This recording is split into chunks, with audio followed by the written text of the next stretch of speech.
David Cronenberg is a director known for his visceral body horror films, with the violence of movies like The Fly and Videodrome establishing him as a visionary horror director who could disgust audiences with the way he distorted bodies.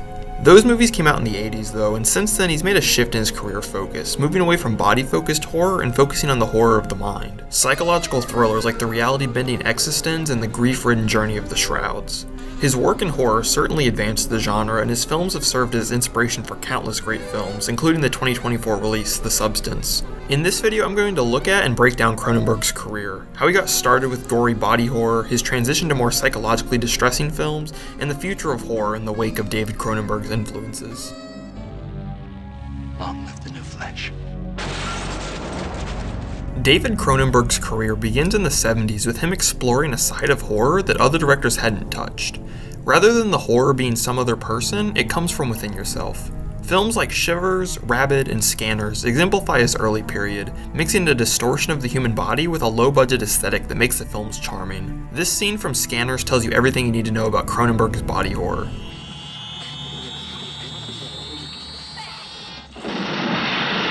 He's going to manipulate the human body in a violent way that you would never have expected, but you're going to love it. He really starts to come into his own in the 80s as he pairs his unique approach to horror with fears surrounding new technology. His first film to explore this is Videodrome in 1983, which blurs the line between flesh and machine.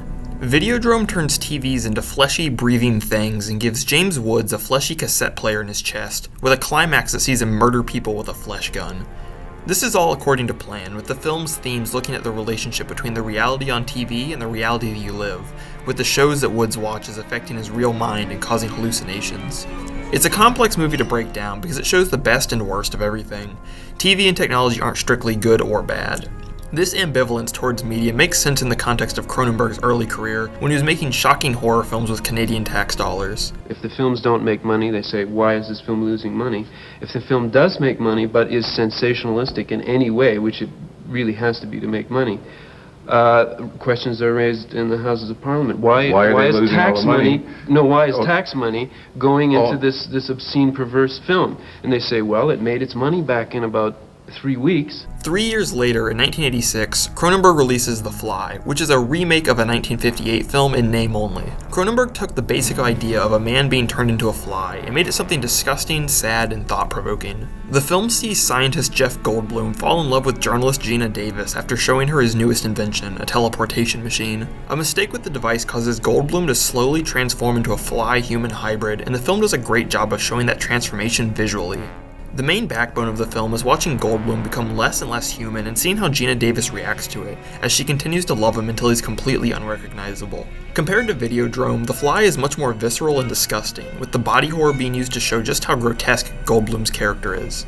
The start of Cronenberg's career has tons of violence, but it isn't senseless or purely there for shock value. It's a corruption and destruction of the human body that creates fears in the audience beyond the physical realm. He uses the body as a vessel for untapped fears, and goes even further into untapped fears in the 90s as he adds elements of psychological horror to his body horror routine.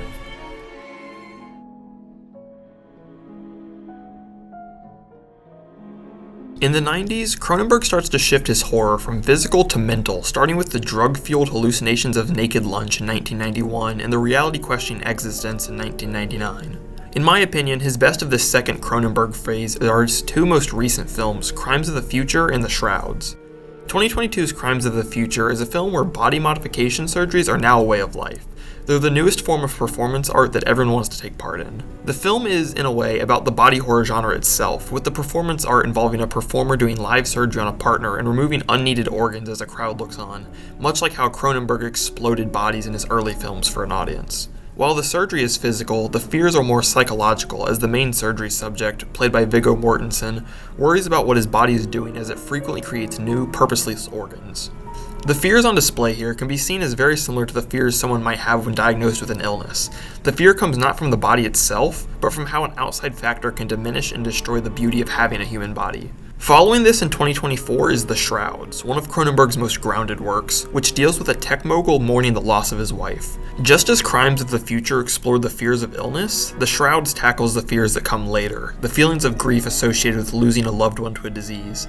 Tech mogul Karsh has recently lost his wife, and the film is about the various ways he deals with that grief.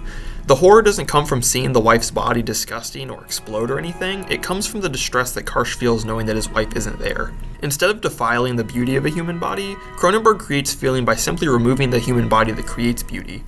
In Cronenberg's later period, he seems more interested in making the human body beautiful rather than making it disgusting. The horror of these films comes when the inherent beauty of the human body disappears, whether through surgery or death, whereas his earlier films had the horror coming from the complete destruction of the human body itself, rather than any attached meaning or beauty. Regardless, both periods of Cronenberg's career are certainly body horror, they just approach the body and the horror differently. These approaches served as influences for the horror genre going forward, with the most clear example being the 2024 body horror film, The Substance.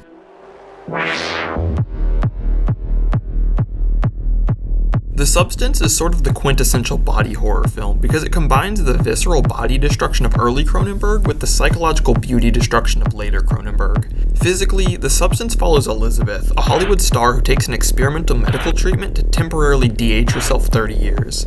Have you ever dreamt of a better version of yourself? Younger, more beautiful, more perfect. One single injection unlocks your DNA. Psychologically, it focuses on the pressure Elizabeth feels when she's young versus when she's old, as well as the problems that arise when she eventually switches back to her older self. The physical gore of the film is certainly in David Cronenberg's wheelhouse, with Elizabeth slowly transforming into a malformed creature when she doesn't follow the rules of the treatment. Where Cronenberg's films typically dealt in one form of horror or another, The Substance combines the two in a really smart way. Elizabeth switches between an older and younger body through the film, and these switches change the entire style of the film. The music changes with her age, and so does the style of horror. When Elizabeth is 50, the music is slower and deeper, and the horror is more focused on the physical body. When she's in her younger state, the music is fast-paced, more electronic, and the horror stems from a more psychological angle. Doing this style split is really smart because it clearly separates two sides of the same coin and lets you naturally work with two different styles of effective horror. A Cronenberg film may only be able to explore the fear of the body or the fear of the mind, but The Substance is able to explore both. David Cronenberg was a powerful force in the horror genre when he started in the late 70s, and although his star power has diminished in recent years, he's still capable of making incredible films.